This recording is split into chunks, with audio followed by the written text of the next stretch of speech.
Second part of equilibrium. First part अपना already discussion हुआ, बराबर। फर्स्ट पार्ट में कौन केमिकल इक्विलिब्रियम और सेकेंड पार्ट हो जाएगा आयन इक्विलिब्रियम। ठीक है, देखो नाम से ऐसा लग रहा होगा कि ऐसा इक्विलिब्रियम जहाँ पे आयंस की इन्वॉल्वमेंट हो, तो ऑफ कोर्स ऐसे इक्वेशन। ठीक है, तो शुरू ऐसे कर रहे हैं। Electrolyte, start writing with electrolyte. Electrolyte are further classified into two parts. एक substances ना, मैं इसको थोड़ा ऐसे कर देता हूँ, substances के टर्म में क्लासिफाई करता हूँ। ठीक है, हम लोग बोलते हैं कि हमारे पास ना केमिस्ट्री में दो टाइप के substances होते हैं। एक को बोला जाता है इलेक्ट्रोलाइट, ठीक है, और दूसरे को बोला जाता है नॉन इलेक्ट्रोलाइट। क्लासिफाई करने के लिए मैं ऐसा बोलता हूँ कि इलेक्ट्रोलाइट आर बेसिकली दो substances which get dissociated in water. Barabar. What happens when NaCl is dissolved in water? It gets dissociated into its ions in the form of Na plus and Cl minus. यही same चीज glucose also get dissolved in water ना, ऐसा नहीं glucose dissolve नहीं होता, glucose also get dissolved in water। और glucose के case में ग्लूकोज डिसोसिएट नहीं होता, ग्लूकोज वो ऐसा ग्लूकोज ही रहेगा, ऐसा मॉलिक्यूल ही रहेगा ना, उसका फर्दर डिसोसिएशन होना पॉसिबल नहीं है। हां, तो जिसका फर्दर डिसोसिएशन होगा दैट इज इलेक्ट्रोलाइट, जिसका फर्दर डिसोसिएशन नहीं होगा वो non electrolyte. This electrolytes are further classified into two parts. They are further classified into two parts. One is called strong electrolyte, the other is called weak electrolyte. Strong electrolyte are basically those in which that dissociation, that degree of dissociation is almost 1, मतलब आप जितना part डालेंगे पूरा 100% dissociate होगा। Weak electrolyte में the value of alpha is very less than 1, बराबर। यहाँ पे अल्फा की वैल्यू बहुत कम है तो उसे वीक बोलते हैं, और अल्फा की वैल्यू 1 है तो उसे स्ट्रॉन्ग बोलते हैं। अगर अल्फा की वैल्यू ही 0 है तो उसे क्या बोलते हैं? Non electrolyte. से फॉर एग्जांपल आप ग्लूकोज कंसीडर कर सकते हैं, you can consider urea, sucrose etcetera. ठीक है, what about the strong electrolyte examples में I can go for strong acid, strong base, salts are the strong electrolyte almost। weak electrolyte में जैसे आप बोल सकते हो weak acid हो गया, weak base हो गया, are the examples of weak electrolyte। ठीक है, कुछ एग्जांपल्स देखते हैं। जैसे strong acid की बात करेंगे आप, तो सबसे स्ट्रॉन्ग अपन यहाँ पे जो यूज करते हो HClO4 है, popular by the name of perchloric acid. HClO4, H2SO4, HI, HBr, HCl, HNO3। ठीक है, this is the decreasing order of acidic strength। The most one, the highest one is HClO4, next is H2SO4, next HI, next HBr, next HCl, and the last is HNO3। ठीक है, याद कर सकते हो उसको ऐसे। अक्लो, क्या बोलते हैं? अक्लो। सुबह चाय पिया, ब्रेड खाया, कोला पिया, नाश्ता खाया। HClO4 अक्लो, सुबह यानी H2SO4, चाय यानी HI, ब्रेड यानी HBr, कोला यानी HCl, नाश्ता यानी HNO3। This is the order of acidic strength। Strong bases में basically we have one group metal hydroxides। When you move down the group, अगर one group metal hydroxides में when you move down the group, the basicity goes on increases। LiOH, NaOH, KOH, RbOH, CSOH। तो उसमें जो LiOH है ना, that LiOH is a weak base। LiOH weak base में आता है, बाकी आप NaOH बोल दो, KOH, RbOH, CSOH, CaOH twice, basically that BaOH twice are the examples of strong bases। weak acid कौन से हो गए? CH3COH is a weak acid। Yes। ठीक है, लिखते रहिए सर। हाँ, ये सब एग्जांपल आपको पता है पहले से। HCl हो गया, H2S हो गया, H3PO4, you remember H3PO4, H3PO3, H3PO2, H3PO4, H3PO3, H3PO2, all are the examples of weak acid। H2C2O4, that oxalic acid is also an example of weak acid। ये सब weak acid के examples होते हैं basically। CH3, COH, HCl are the popular one. When we talk about the weak bases, ammonia is a weak base, LiOH is a weak base, lithium hydroxide is a weak base. You can consider that aromatic amine also. कौन ज्यादा basic, ammonia या aniline? Ammonia, क्योंकि aniline की जो lone pair है वो तो conjugation के लिए गई रहती है ना. अगर मैं बोलता हूँ लोन पेयर है तो लोन पेयर अवेलेबल तो हो. एनिलीन की केस में तो that lone pair is not available for the donation purpose, वो तो कॉन्जुगेशन में इन्वॉल्व होती है ना. तो अमोनिया, एनिलीन, ठीक है. C5H5 pyridine. That pyridine is an example of heterocyclic base, heterocyclic aromatic compound. तो ऐसे कई सारे कंपाउंड्स हैं जो वीक बेस की तरह एक्ट करते हैं. LiOH भी आप ऐड कर सकते हैं. LiOH is a weak base, बराबर. Let's talk about the salt. अब सॉल्ट में देखो, सॉल्ट जब कैसे जब बन रहा है तो सॉल्ट में क्या होगा? Acid will give you H+, base will give you OH-. Salt की फॉर्मेशन होगी. अगर मैंने आपको सॉल्ट दिया है तो आप आइडेंटिफाई कैसे करोगे ये सॉल्ट किससे बना हुआ है? जैसे मैंने लिख दिया NaCl. अपने लिए पहला सॉल्ट तो NaCl ही होता है हमेशा, बाकी तो सब बकवास होता है. NaCl है, बराबर. तो NaCl में एक पार्ट कैटायन है और एक पार्ट क्या है? आनायन. सॉल्ट को आइडेंटिफाई करने के लिए सिंपल सा लॉजिक रखेंगे. कैटायन वाले पार्ट में ये देखो ट्रिक क्या हो जाएगी मालूम है? In cation part add OH-, whereas in anion part add H+. आपको सॉल्ट मिल जाएगा, मतलब वो सॉल्ट की टाइप एसिड और बेस मिल जाएगी. कैटायन में जैसे आपने OH- आयन ऐड किया ना, you will get base, बराबर. You can identify the type. H+ add किया, you will get acid. आप समझे मेरी बात? जैसे मैं बोलता हूं NaCl, तो NaCl में there is Na+ and Cl-. Na+ is cation, Cl- is anion, बराबर. Na+ combines with OH-, NaOH, तो मतलब बेस क्या है? स्ट्रॉन्ग बेस है. Cl- combined with H+, acid, तो वो क्या है? Strong acid. So that NaCl is made up of strong acid and strong base. तो ऐसे मैं आपको सॉल्ट दे रहा हूँ. सॉल्ट का यहाँ पे all salts are strong electrolyte. तो सॉल्ट के एग्जांपल भी हो जाएंगे, साथ साथ में टाइप भी आइडेंटिफाई कर लेना, ठीक है. एक और देखो, जैसे आपको ऐसे दे दिया BaSO4. तो BaSO4 में बेरियम पार्ट है और सल्फेट पार्ट है. That barium part is cation plus OH-. Sulphate ion anion है, anion plus H+, H2SO4, BaOH choice. So again it is made up of strong acid and strong base. Let's talk about BaCN twice, barium cyanide. That cyanide anion and H+ ion HCl, BaOH choice, strong base, weak acid. So it is made up of weak acid plus strong base. आ जाएगा समझ में? ठीक है. मैं कुछ salt देता हूँ, type identify कर लेना साथ साथ में, ठीक है.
Organic acids are the weak acids relatively. Organic acids जो होते हैं ना weak acid माने जाते हैं.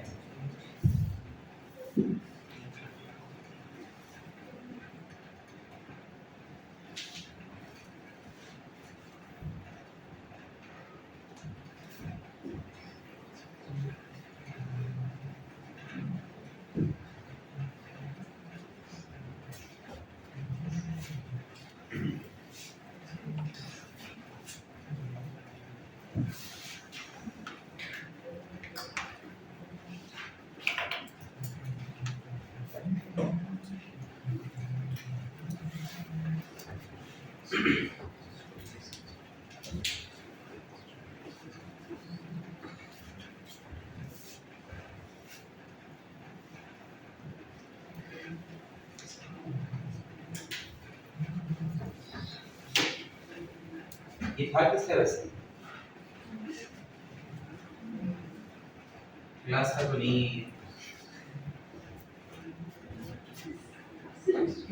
हाँ हाँ बोल रहा है बेकार है अब क्या था नहीं मैं पूछ रहा हूँ आपका था क्या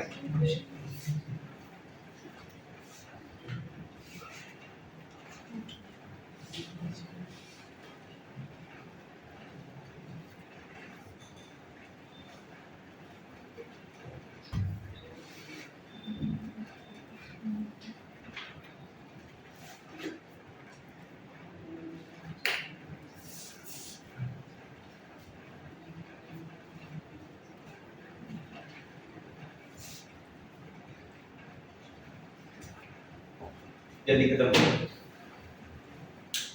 अरे आया क्यों आज कल आया था स्ट्रॉन्ग एसिड स्ट्रॉन्ग बेस अगला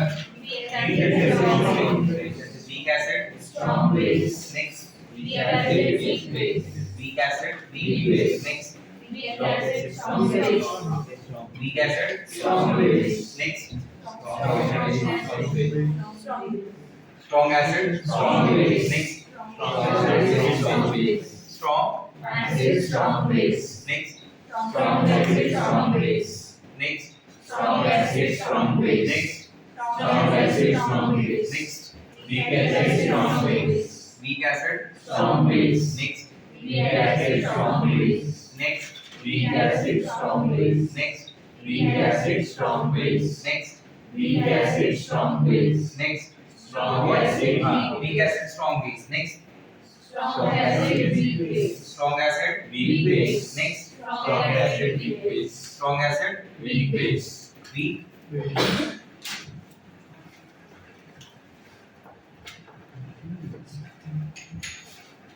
Weak acid, weak acid weak base weak acid weak base.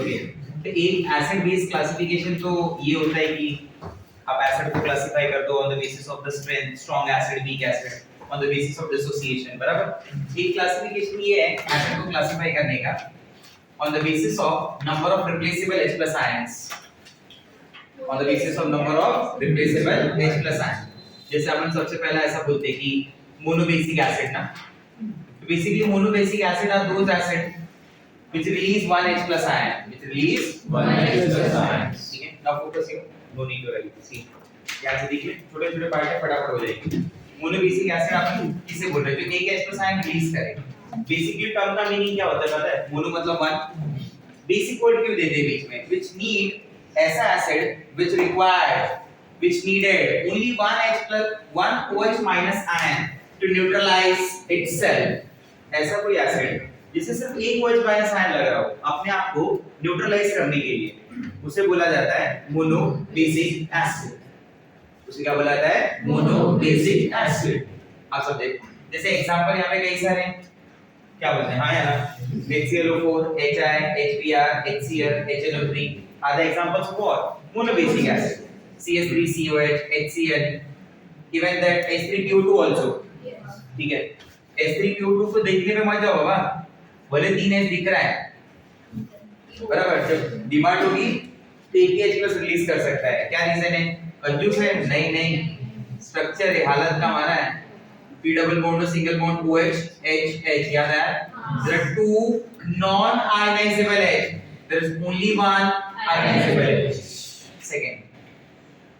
the second type of acid is dibasic acid अब इसकी डेफिनेशन क्या बोलोगे ऐसी acid which need two OH- ions to neutralize itself will be called as dibasic acid what are the examples H2SO4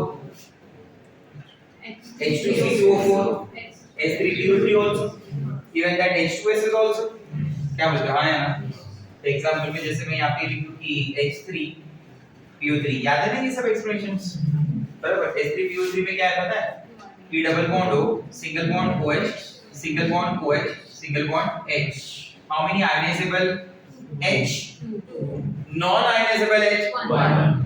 याद है जैसे मैं बोलता हूं कि मान लो ट्राइबेसिक एसिड है कौन सी एसिड है tribasic Tribasic acid is basically that acid which can give you 3H plus ion. H3PO4 is the best example. क्या हो जाएगा? P double bond O, single bond OH, single bond OH, single bond OH. How many ionizable H? 3. Non-ionizable 0. ऐसे आप bases के बारे में भी बात कर सकते हैं. Types of base. बराबर. The first one is you can call it monoacidic base. क्या बोल सकते हो उसे monoacidic base basically ऐसा base which need only one H plus ion to neutralize itself ठीक है फिर diacidic base ये सब तो कॉमन छोटे छोटे पॉइंट्स हो जाएंगे ठीक है स्ट्रेंथ के बेसिस पे भी क्लासिफिकेशन होता है to compare strength of acid मैंने आपको बोला ना स्ट्रेंथ के हिसाब से भी है स्ट्रॉन्ग और वीक ऐसा सब उसको बोलते हैं स्ट्रॉन्ग एसिड है वीक एसिड है ठीक है तो क्या फर्क होता है let's understand the difference between strong acid and week acid strong और वीक का फर्क क्या हो गया जैसे मैं HCl बोलता हूं कि HCl में जब रिएक्शन होता है तो HCl की H++ Cl- H++ Cl-, अब ये जो फॉर्म्ड आयन है ना ये जो अनायन है Cl- ये Cl- इज रिलेटिवली स्टेबल ये Cl- क्या रिलेटिवली Stable. ये कभी H+ से कंबाइन नहीं करता वापस से फिर क्योंकि उसे पता है मैं खुद स्टेबल हूं अरे हाँ है ना तो वापस H+ के पास जाने वाला तो HCl बनने वाला रिएक्शन विल बी ये जो रिएक्शन है वो सिंगल आयन की रिएक्शन है ना वो रिवर्स नहीं होगी नहीं समझा मेरा बात समझा ये एक ऐसा ब्रेकअप है जिसमें इसको पता चल गया कि ये लाइफ में स्टेबल है बिना सामने वाले के तो ये वापस उसके साथ जाने वाला एक दूसरा तुम्हारा वाला एग्जांपल है जिसमें सामने वाला 4 बार जिल्लत भरी जिंदगी दे चुका है तुम्हें फिर भी तुम उधर जा रहे हैं कि नहीं एक चांस तो मुझे मिलना चाहिए इतनी भी बड़ी गलती नहीं थी मेरी मान लो 10 केसेस में 5 केस में क्या हुआ H+ ने बोल दिया कि हाँ ठीक है बाबा Cl- again combines with H+ तो इन दैट केस रिवर्स हो गया ना किसी भी वीक एसिड में डबल एरो आएगा ही आएगा रिवर्स होगा ही होगा और किसी भी स्ट्रॉन्ग एसिड में हमेशा सिंगल तो मतलब ये एसिड का जो स्ट्रेंथ है वो किस बात पे डिपेंड कर रहा है that depend on the stability of अनायन ये अनायन बेसिकली डिसाइड कर रहा है जो अनायन जितना ज्यादा स्टेबल होगा ना वो एसिड उतना ज्यादा स्ट्रॉन्ग होगा इस हिसाब से चलो ये तो मैंने काफी वीक का एग्जांपल ले लिया मैं कुछ स्ट्रॉन्ग के एग्जांपल्स को कंपेयर करके बताता हूं आपको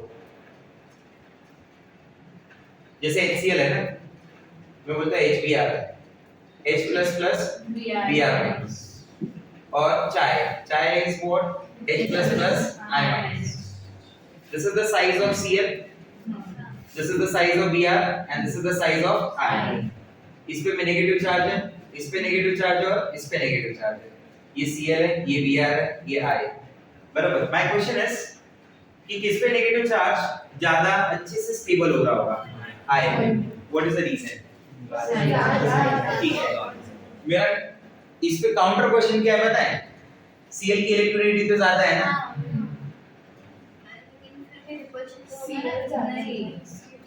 आंसर इज I करेक्ट है ठीक है अब सुनो मेरी बात तुम्हें याद नहीं होगा मैंने पहले भी बताया था ये चीज कि when you move left to right इस बात को कंपेयर करने के लिए when you move they all belongs to the same period तभी लेफ्ट टू राइट कंपेयर कर सकते हो लेफ्ट टू राइट यहां क्या मतलब हो गया ये across the period left to right यानी क्या across the period that stability of anion that stability of anion is directly proportional to electronegativity of the central atom जिसके ऊपर नेगेटिव चार्ज है but when you move top to bottom बराबर across the group in that case the stability of anion is directly proportional to the size of the central atom size of the central atom logic समझो बात का ये rule ध्यान रखना है आपको comparison के टाइम पे anion की स्टेबिलिटी के लिए तो ये क्या है Cl Br है अक्रॉस द ग्रुप है या टॉप टू बॉटम है या फिर लेफ्ट टू राइट है? Bottom. इसमें जो डोमिनेटिंग फैक्टर है वो साइज है, इलेक्ट्रोनेगेटिविटी नहीं है। तो इसलिए negative charge get more disperse over आई ना, यो इतना नेगेटिव चार्ज इधर डिस्पर्स नहीं होगा। मतलब अगर मैं यहाँ H+ रख दूं तो ज्यादा नेगेटिव किस पे देख पाएगा? Cl- पे। तो अट्रैक्ट भी तो उधर होगा ना ज्यादा, किसके कंपेयर में? तो what is the stability of anion? You tell me, what is the stability of an ion? I- is greater than Br- is greater than Cl-. therefore strength of acid क्या हो गया? बोलो strength of acid क्या हो गया? HI greater than HBr greater than HCl। वही तो उधर भी बताया था, चाय ब्रेड कोला। HI तो चाय ही है ना भाई, नहीं समझा? ये सारे जो इनऑर्गेनिक एसिड है ना, ऑन द इनऑर्गेनिक एसिड जो हाइड्राइड्स की फॉर्म है, HI, HBr, HCl, HF, CH4, NH3, H2O, H2S, बराबर? इन सब में सबसे ज्यादा अगर कोई स्ट्रांग है तो HI है ना। ये डिस्कशन हो चुका है, मेरे पीरियोडिक टेबल में ही बताया भी आपको कि आप लेफ्ट टू राइट जा रहे हैं हाइड्राइड्स में ना। इधर कौन मिला? मीथेन, बाजू में हाई कौन बोला? अमोनिया, उसके बाजू में कौन है? वाटर, उसके बाजू में कौन है? HF। बढ़ने तो आगे HF के नंतर कौन है? HCl, नंतर HBr, नंतर HI। यही तो लास्ट हुआ ना। क्या ये top to bottom acidic strength बढ़ती है? ऑब्वियसली बढ़ती है acidic strength. Your acidic strength increases. क्या लेफ्ट टू राइट में एसिडिक स्ट्रेंथ बढ़ती है? यस बढ़ती है। अलग बात है, रीजन दोनों जगह अलग अलग है। ये रीजन है, ये अलग रीजन है। नहीं समझा? तो इनमें तो सबसे ज्यादा कौन हुआ? HI हुआ। ये तो बात हुआ ही है ना, आया ना। तो इसका मतलब क्या हो गया? जो स्ट्रॉन्ग एसिड होता है उसका नाम स्टेबल होता है, बराबर? अब इसी में HCl को कंपेयर कर लो। अब HCl में तो क्या बताया मैंने तुम्हें? HCl में तो मैंने सीधा सीधा क्या बोल दिया कि HCl का रिएक्शन ही रिवर्स हो गया भाई, आया ना। मतलब अगर आपने 10 HCl लिए तो 10 H+ मिले, बट अगर आपने 10 HCl लिए तो शायद 5 ही H+ मिले। 5 तो वापस ज्वाइन हो गए बाबा, 5 का ब्रेकअप है। नहीं समझा? 5 को आजादी नहीं पसंद आई, है ना? क्लियर हुआ बात? तो ये क्या हुआ? ये एरो रिवर्स हो गया। तो रिवर्सिबल आया मतलब समझ जाना, वीक एसिड की बात हो रही है। स्ट्रांग होगा तो सिंगल, समझा? ठीक है। Let's talk about the different theories of acids. ठीक है, जिसमें जो सबसे पहला एसिड का डिस्कशन अपन करने आ रहे हैं ना थियरी में, वो सबसे पहला थियरी है Arrhenius theory of acid and base। Arrhenius theory of acid and base। According to Arrhenius theory, the substances which give H+ ion, the substances which give H+ ion in aqueous solution, मतलब जहाँ पे water as a solvent है, are called acids। Are called Acids। HCl, H2O, H2SO4, HNO3 are the examples of Arrhenius acid। बराबर? जिसका ऐसा भी बोलना था कि ये H+ आयन जो होगा वो वाटर से कंबाइन होता है और क्या बना देता है? H3O+। दो वाटर एक साथ हो तो क्या लिखा जाता है? H4O2, H2O+ H2O ना। उसके पास H+ आया तो क्या हो गया? H5O2 प्लस 3 वाटर है तो क्या लिखा जाएगा?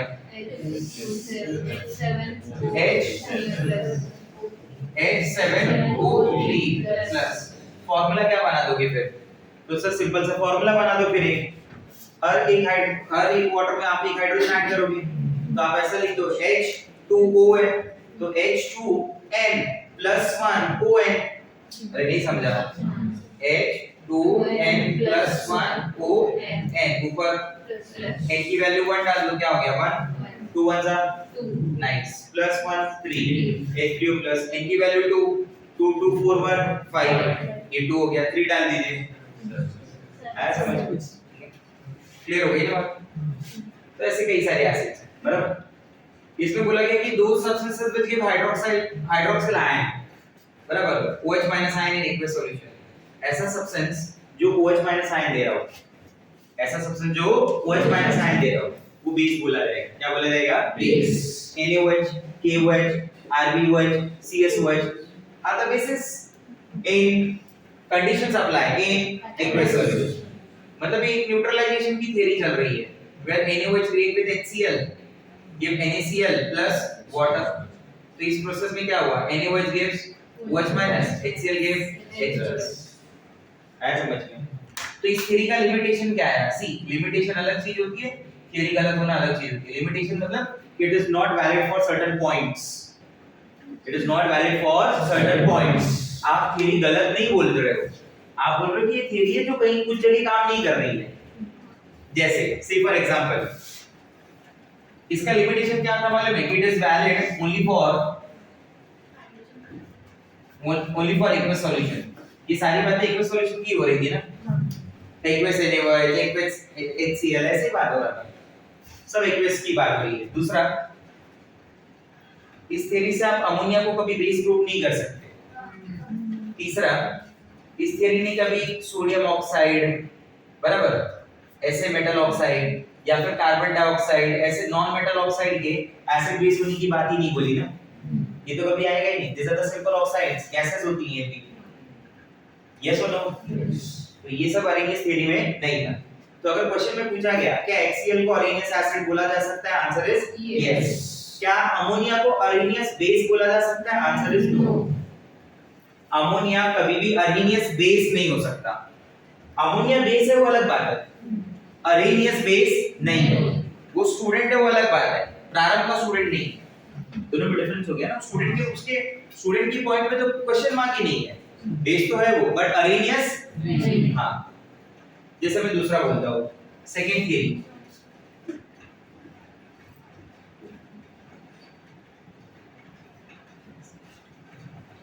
Bronsted theory. The theory says those compounds, basically those substances या compound जो भी मैं बोलूं, which are proton donor are called acid।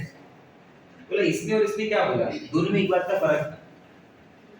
फर्क ये था, इसने बोला एक, इसने सॉल्वेंट की क्राइटेरिया बोली, उसने सॉल्वेंट की क्राइटेरिया नहीं बोली। बोले कोई भी प्रोटॉन डोनेट करे बस, proton donor are acid, proton donor are acid, whereas proton acceptor, इसकी सारी बातें प्रोटॉन के ऊपर ही थी भाई, are base. Proton donor are acid and proton acceptor are base. तो अमोनिया का पॉइंट तो सॉल्व हो गया शायद। अमोनिया इसी तरीके का बेस है, अमोनिया OH माइनस आयन नहीं दे सकता, बट अमोनिया H प्लस ले तो सकता है ना टू फॉर्म अमोनियम। तो मतलब ये किस थ्योरी पे काम कर रहा है, ये देखिए, इसका अमोनिया प्लस HCl क्या बन जाएगा बोलो, NH4 प्लस Cl माइनस। ये अमोनिया क्या हो गया यहाँ पे बेस, ये HCl क्या हो गया एसिड। जब इस अमोनिया ने एक H प्लस एक, इस अमोनिया ने क्या किया, एक H प्लस लिया, तो इस बेस का एक नया एसिड बना इधर बराबर, और इस एसिड का एक नया बेस बना। HCl से क्या बना, Cl माइनस ना, HCl से क्या बना Cl minus.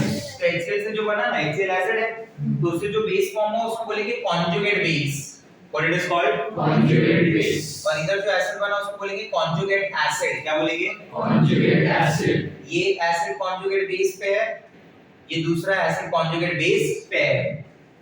There are how many conjugate acid base pair? 2।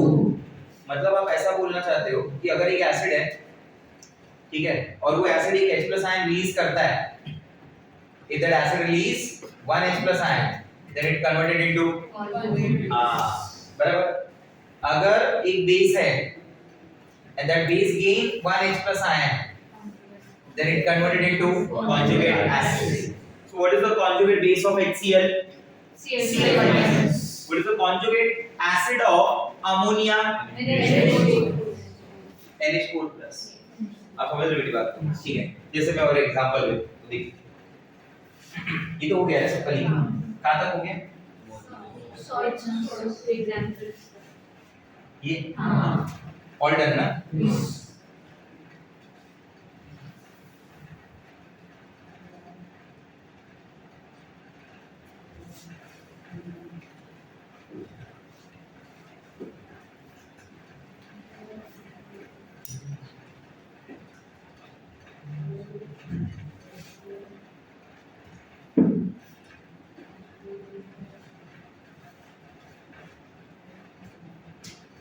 T लिख ये हो गया एसिड, ये क्या हो गया कॉन्जुगेट बेस, बराबर, ठीक है।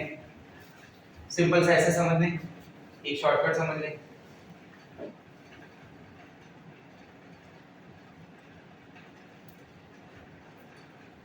एसिड से अगर कहां जाना है कॉन्जुगेट बेस, तो रिमूव H प्लस। बेस से अगर कहां जाना है कॉन्जुगेट एसिड, तो ऐड H प्लस। खत्म। A C B B C H plus हटाना है, H प्लस ऐड करना है। एसिड है क्या दे सकता है H प्लस, तो हटा दो। बेस है क्या ले सकता है H प्लस, तो ऐड कर दो, तभी तो उस थ्योरी के अकॉर्डिंग होगा ना। नहीं समझा मेरा बात? मान लो एसिड है, what is the conjugate base of that acid, समझा? जैसे मैंने बोला HNO3 NO3 माइनस आया ना, H2O minus, H2SO4 HSO4 minus, 1H plus का बात हो रहा है। HSO4 माइनस SO4 माइनस 2, मतलब अगर ऐसे दो रिएक्शन होंगे ना, दो डिवाइड होंगे, तो दो ऐसे बेस में यही हो गई। नहीं समझा? समझा। अगर मैं बोलता H2SO4 प्लस वाटर है, बराबर, और सल्फेट आयन प्लस ऐसा दिखा रहा हूं, मैं उसमें बोल सकता हूं दो तीन एसिड बेस पेयर हो गई, एक वाटर को होगा OH माइनस आयन के साथ, एक H2SO4 HSO4 माइनस के साथ होगा, और एक HSO4 माइनस SO4 माइनस 2 के साथ होगा। ये दो तो सामने दिख रही है, वाटर वाला ये रहा, ऐसे तीन बन जाएंगे टोटल, क्योंकि वो रिएक्शन दो बार में जाएगा ना। अरे नहीं समझा मेरा बात? क्या मैंने एक H प्लस बोला या मैंने सारे बोल दिए? एक। जैसे मैं बोलता हूं कि मान लो मेरे पास है CH triple bond CH, 1 H plus is remove ना, 1। नहीं समझे मेरी बात? Ammonia 1 H plus is remove, 1 H plus is remove, एक H प्लस हटा दो, बात खत्म हो गई सीधे सीधे। तो अमोनिया के लिए क्या हो गया NH2। You go for phenol, phenoxide ion, क्या बोलते हैं, सही है ना? You go for benzoic acid, COH, benzene ring containing CO minus हो जाएगा उसका भी कॉन्जुगेट बेस, आया ना, ठीक है। H3PO4 हो गया, बराबर, H2PO4 माइनस हो गया, HPO4 माइनस 2 हो गया, H3PO3 हो गया, बराबर, H2PO3 माइनस हो गया, H3PO2 हो गया। कई सारे एग्जांपल्स हैं, ठीक है। बेस से क्या बना लेंगे कॉन्जुगेट एसिड। जैसे मैंने बोला बेस से, मैं मान लो अमोनिया बोला मैंने, तो उसका कॉन्जुगेट एसिड क्या हो गया, कॉन्जुगेट एसिड को बनाना है, तो बेस से क्या बन गया NH4 प्लस। समझा नहीं समझा बराबर? Aniline is there, benzene ring containing NH2, base, want to convert it to conjugate acid, add H plus, come on, benzene ring containing NH3 plus, that called anilinium ion. What it is called? Anilinium ion. बराबर, मान लीजिए NH2 minus है, हो जाएगा, OH minus है, Cl minus है, अब समझ रहे बात को? बोलो आया ना, क्लियर हो रहा है? तो कॉन्जुगेट बेस को किस में कन्वर्ट कर दिया जाए, बेस में कॉन्जुगेट एसिड। क्लियर हुआ बात? No, these are the few points जो ऑलरेडी ऑलमोस्ट मैंने डिस्कस कर लिया है आपके साथ। मैं बोलता हूँ कि मान लीजिए एसिड है HCl, which is a strong acid ना, तो उसका जो Cl माइनस आयन है वो क्या है, स्टेबल है ना। तो जो स्टेबल आयन है ना, कॉन्जुगेट उसका जो बन रहा है कॉन्जुगेट बेस, वो स्टेबल है, और जब कोई स्टेबल होता है ना तो वीक होता है। वो क्या होता है, वीक, उसके पास स्ट्रेंथ नहीं होती। अपना रूल ही ऐसा है, हम स्टेबल कब होते हैं, जब ज्यादा बीमार है या जब एकदम फिट है, जब ज्यादा बीमार है। ऐसे में तो मारामारी करने के लिए हमेशा तैयार है। अरे हाँ है ना, क्यों, बॉडी में एनर्जी है ना, और एनर्जी का इनवर्स रिलेशन है किसके साथ, स्टेबिलिटी के साथ। सिंपल, समझा? तो अगर मैं कहीं पे लिखता हूँ कि मान लो मेरे पास HCl है और वो बन रहा है H++ Cl-, तो HCl is a strong acid, Cl- is a stable anion, Cl- is a stable हाँ, along with that it is a stable conjugate base, ऐसे भी तो बोल सकते हैं ना उसे। along with that it is a weaker conjugate base। मुझे बेसिकली ये बोलना था, तो मैंने ऐसे पोर्ट्रे किया, स्टेबल बोल के, स्टेबल है तो वीक है ऐसा है, स्ट्रॉन्ग होगा ना वो तो अनस्टेबल रहेगा क्योंकि उसकी स्ट्रेंथ ज्यादा। ऐसा सोचना है, अनस्टेबल स्ट्रेंथ ज्यादा, स्टेबल स्ट्रेंथ कम। तो ऐसा बोला जाता है, 4 पॉइंट लिखूंगा मैं, क्या लिखूंगा मालूम है, अभी कुछ ऐसे रहेंगे, बोले स्ट्रॉन्ग है तो एसिड स्ट्रॉन्ग है, उसका अनायन क्या है, स्टेबल है, तो यही बात हुई ना इधर कि जिस एसिड का अनायन जितना ज्यादा स्टेबल होगा वो एसिड उतना ज्यादा स्ट्रॉन्ग होगा। मुझे पता है मैं छोड़ के चला गया तो मुझे दूसरा काम मिलने वाला है, तो मैं क्यों आऊं वापस इधर, नहीं समझा, समझा।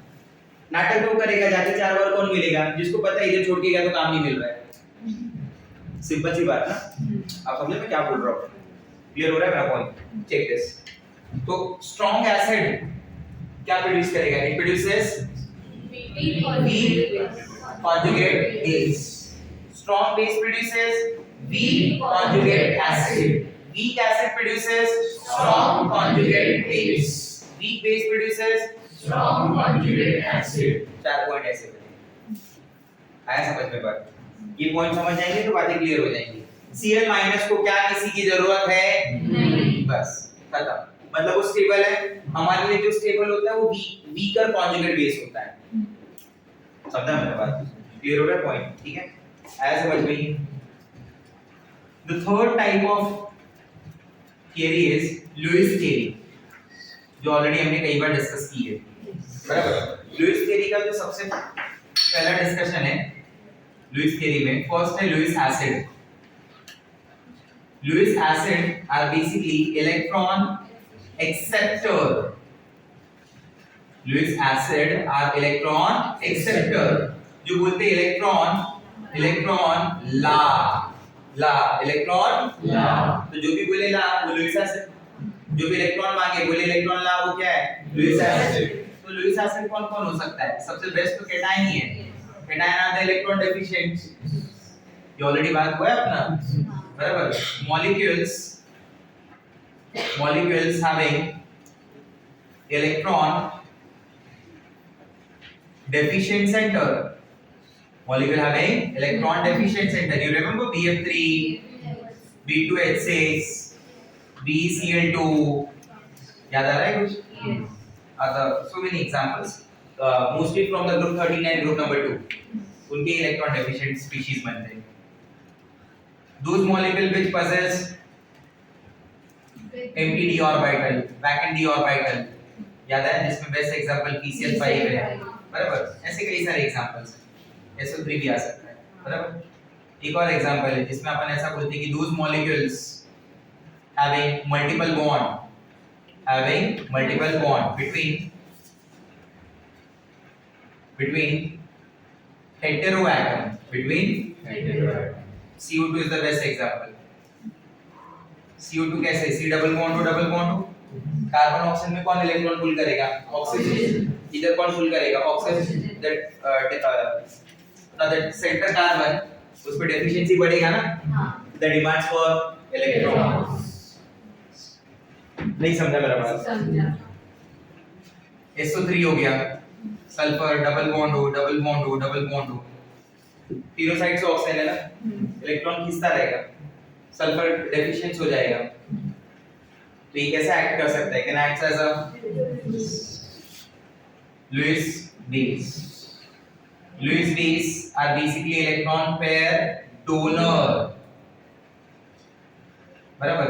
तो सबसे पहला तो कौन दिखता है, कैटायन का अपोजिट अनायन, बराबर। Molecules having electron deficient centre, molecules having electron rich centre, जैसे वाटर हो गया, अल्कोहल में ऑक्सीजन हो गया, अमोनिया हो गया, एक्सेट्रा, कई सारे, मतलब those molecule in which the central atom contains lone pair, वो आते हैं, ठीक है। फिर molecules having multiple bond between homo atom, between same atom, carbon double bond वाले मॉलिक्यूल, ट्रिपल बॉन्ड वाले मॉलिक्यूल, बेंजीन, रिलेटिवली तो बढ़ गया ना इलेक्ट्रॉन, अगर सिंगल बॉन्ड के कंपेयर में बात की जाए तो डबल बॉन्ड में क्या हुआ, वो इलेक्ट्रॉन रिच हो गया ना, तो इसलिए उन्हें क्या बोला जाता है, लुईस बेस, आया समझ में। तो आपको क्वेश्चन ऐसा पूछा जाएगा कि कार्बन डाइऑक्साइड जो है वो किस कैटेगरी में आया? ऑप्शन दिया रहेगा ऐसे, अरेनियस बेस, लुईस एसिड, बराबर, फिर Lowry Bronsted acid, none of these, क्या आंसर है? Lewis acid. समझा? HCl किसमें है? HCl is an example of areneous acid as well as Lowry Bronsted acid. HCl H plus ion देता है aqueous solution में। HCl वैसे भी प्रोटॉन डोनर ही है, उसने सॉल्वेंट की क्राइटेरिया नहीं रखी ना, इसका मतलब ये थोड़ी ना कि एक्वस सॉल्वेंट हटा दिया उसने, एक्वस सॉल्यूशन हट गया, नहीं ना, उसने बोला कैसा भी सॉल्वेंट हो, कुछ भी हो, कोई फर्क नहीं। हाँ, उसने ये बात कर दी। आप समझे मेरी बात? ठीक, कॉपी करेंगे, कंप्लीट करेंगे।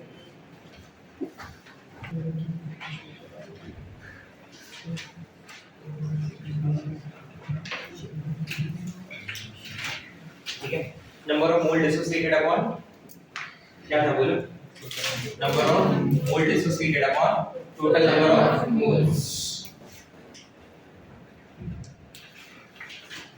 नंबर ऑफ मोल डिसोसिएटेड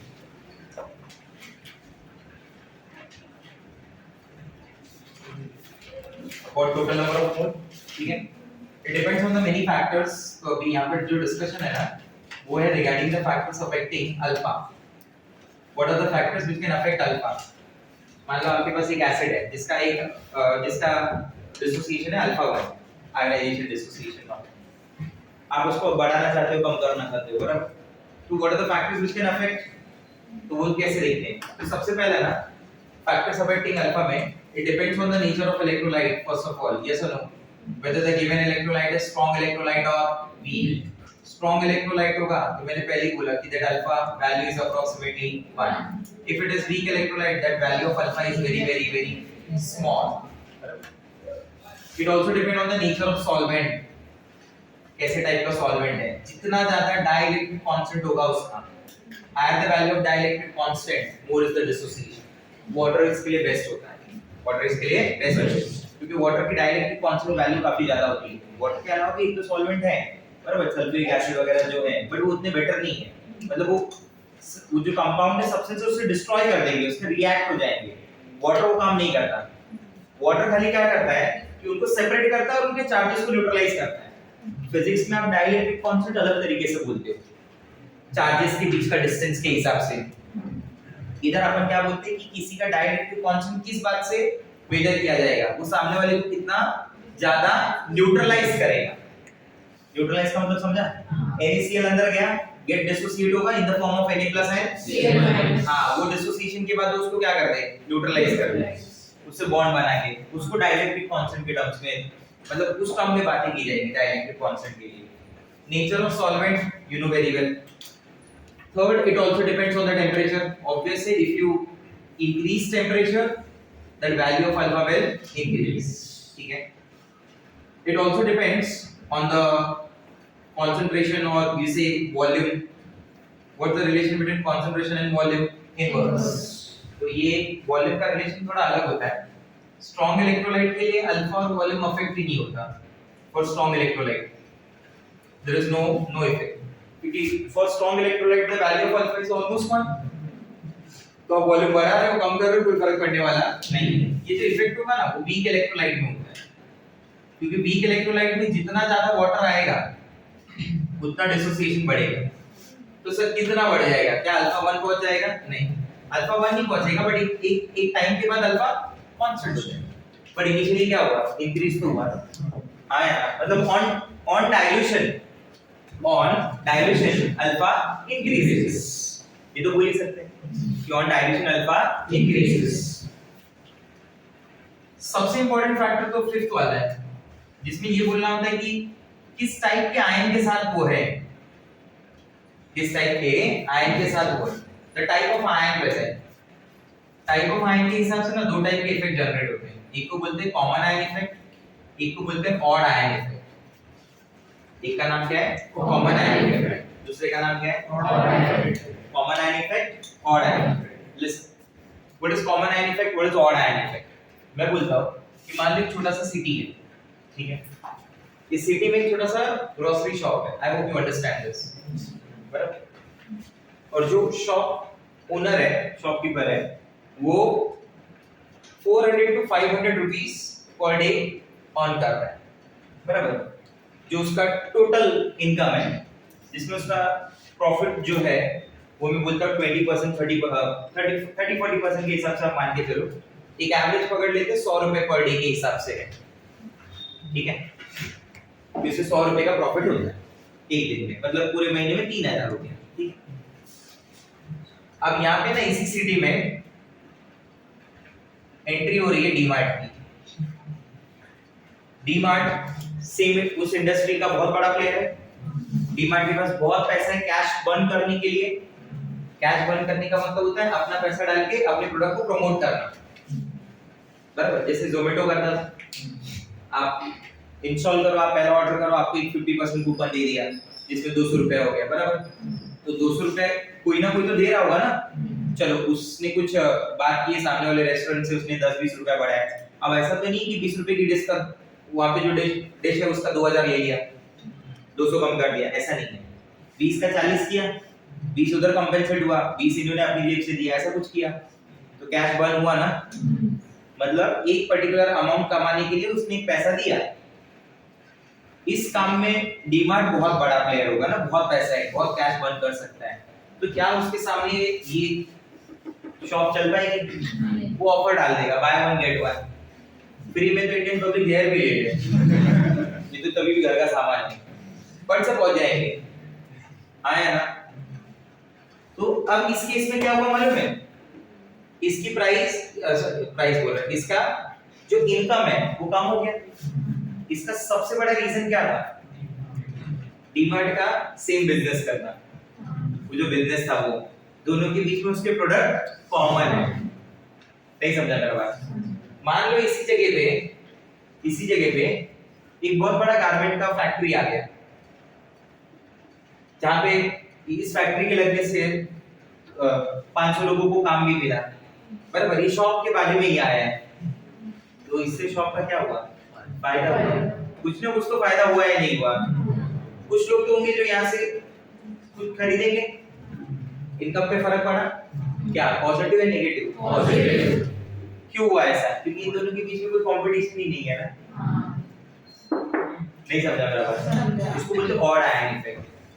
क्या बोलते हैं इसको? Odd ion effect. बातें समझ में आ रही है?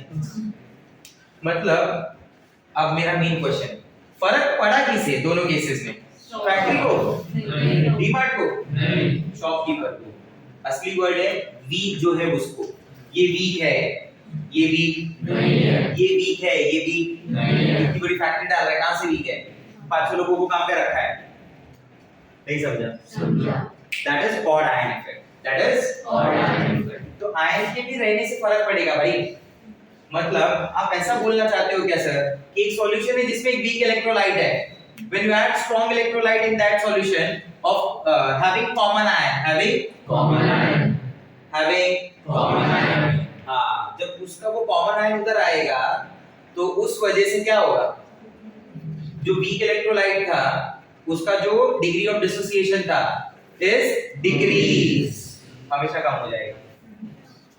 हाँ है ना? अगर मतलब वो अकेले सॉल्यूशन में है और अल्फा 1 है, तुमने स्ट्रॉन्ग इलेक्ट्रोलाइट के साथ उसको ले लिया और वहां अल्फा 2 आया, what is the relation between alpha 1 and alpha 2? Alpha 1 is greater than alpha 2, क्योंकि अल्फा 2 में वो स्ट्रॉन्ग इलेक्ट्रोलाइट के साथ है, तो उसका जो डिसोसिएशन था और क्या हो गया? सप्रेस, डिक्रीज हो गया। नहीं समझा बात? क्लियर हो रहा है मैं क्या बोल रहा हूँ? अरे यस और नो? एवरीवन टैकल कर, आ रहा है बात समझ में? ठीक है। कॉमन आयन इफेक्ट में क्या होगा? अल्फा ऑफ, अरे बेंडेकर, सॉरी नहीं टैकल कर, भाई भूल जाता हूं मैं कभी भी बोलूंगा ना। Alpha of weak electrolyte increase और डिक्रीज? बोलो, alpha of weak electrolyte decrease. हाँ, due to common ion effect, strong क्या? And your alpha of weak electrolyte increases due to odd ion effect. You got my point? कुछ example देखिए, जैसे देखो मैं बोलता हूँ HCl with HCN. HCl is a strong electrolyte, HCN is a weak electrolyte. It dissociate in the form of H plus and Cl minus. अब कभी ऐसे मत कंपेयर करना है, जैसे तो सब कॉमन मिलेंगे तुम्हें, हाँ कुछ तो नए आते हैं, ये सी और ये भी सी, वो कार्बन भी कॉमन है। हाँ वो तो क्या मैं पत्थर भी लूँ वरना टीचर कूद के जाते हैं। अपने को पता है वो कुछ फर्क नहीं पड़ने वाला है। वैसा भी कॉमन बोले, H भी कॉमन, कार्बन भी कॉमन, लग भी रहा है कामरान और भूषण को, बात हो रही है कि बाबा कार्बन तो है, क्यों नाम बोल रहे हैं सर, समझ नहीं पा रहे लगता है कॉन्सेप्ट को। अरे ये HCl क्या डिसोसिएट करेगा, H प्लस, ये क्या डिसोसिएट करेगा, H प्लस, दोनों H प्लस आयन दे रहे हैं ना, ये वीक, ये स्ट्रांग है और ये क्या है, वीक है। इसके प्रेजेंस में इस ये जो डिसोसिएशन कर रहा था वो और कम कर देगा। तो यहाँ पे इफेक्ट क्या हुआ, सामने प्रोडक्ट नहीं लिखना है कहीं भी, सिर्फ लिखना है कॉमन आयन इफेक्ट है या ऑड आयन इफेक्ट है। जैसे मैं एक और बोलता हूँ कि मान लो मैं बात करता हूँ कि इधर NaOH ले रहा हूँ मैं along with HCl, तो H और H कॉमन नहीं हुआ भाई। हाँ NaOH Na plus OH minus, HCl में H प्लस और Cl माइनस। अब सोचो ऑड आयन हुआ, सामने वाला NaOH स्ट्रांग बेस है, it will release more number of OH minus ion, वो शायद फोर्स करे HCl को और डिसोसिएट होने के लिए, उसकी कैपेसिटी से ज्यादा पुश करे, नहीं समझा? तो दैट इज ऑड आयन। आया समझ में? चलो एक सिंपल सा क्वेश्चन पूछता हूं।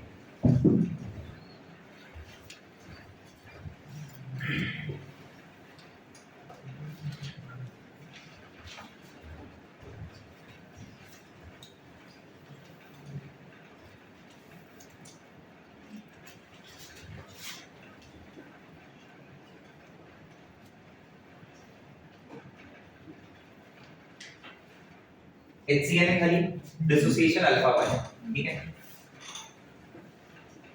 HCl है, HCl के साथ है, इसमें HCl का डिसोसिएशन अल्फा 2, HCl है NaOH के साथ है, इसमें HCl का dissociation alpha 3। What is the order? Alpha 3 is greater than alpha 2, पक्का? अल्फा 3 बाद में अल्फा 1, फिर अल्फा 2। आया समझ में? ठीक है, कॉपी करके जरा वीडियो में फिर एग्जांपल्स वहां पे लिखना होगा कि वो ऑड आयन इफेक्ट है या कॉमन आयन।